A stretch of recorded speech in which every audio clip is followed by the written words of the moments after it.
Hi, today we are going to discuss the difference between the fundamental rights and the directive principle of state policy. So fundamental rights are guaranteed to the citizens of India, which have been provided in part 3 of the Constitution from Article 12 to Article 35. Whereas directive principles are provided in the part 4 of the Constitution from Article 36 to Article 51. मतलब 12 to 35 आपका fundamental right है और उसी के आगे 36 से 51 तक it is directive principle of state policies. ठीक है, फंडामेंटल राइट्स होते क्या हैं? ये बेसिक या एसेंशियल राइट्स होते हैं जो कि इंडिया में रहने वाले हर सिटीज़न को प्रोवाइड किए जाते हैं, उन्हें गारंटीड किए जाते हैं through the constitution. Whereas directive principles are the basic guidelines or the instructions which are to be followed by the government while making any policy or any law. ठीक है. Third point is the fundamental rights. अगर fundamental rights का कोई violation होता है तो वो punishable होगा, वेरएज अगर डीपीएसपी का कोई वायलेशन है तो वो आपका पनिशेबल नहीं होगा. ऐसे ही फंडामेंटल राइट्स जस्टिसिएबल होते हैं, मतलब आप उनको लीगली इन्फोर्स करा सकते हो इन द कोर्ट्स अगर उनका वायलेशन हो रहा है, लेकिन आप डीपीएसपीज को लीगली इन्फोर्स नहीं करा सकते हो in the courts on their violation as they are not justiciable.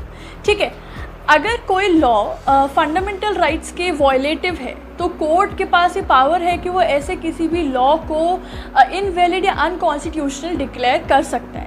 Whereas there is no provision कि अगर डीपीएसपी के वायलेशन में है तो वहाँ पर कोर्ट उस लॉ को अनकॉन्स्टिट्यूशनल या इनवैलिड डिक्लेयर नहीं कर सकता है. ठीक है, ये जो कॉन्सेप्ट है फंडामेंटल राइट का, this we have borrowed from the US constitution, whereas the concept of DPSPs have been borrowed from the Ireland. National emergency के टाइम पे फंडामेंटल राइट्स सस्पेंड हो जाते हैं except article 20 and article 21, whereas DPSPs are never suspended in any circumstance.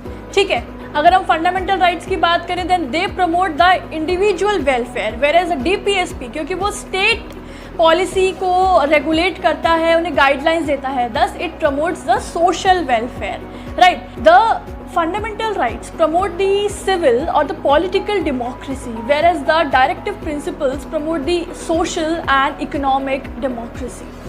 In Keshav Nanda Bharti versus State of Kerala, the court observed that the fundamental rights and DPSPs constitute the conscience of constitution and there is no antithesis between them, rather they are supplementary to one another.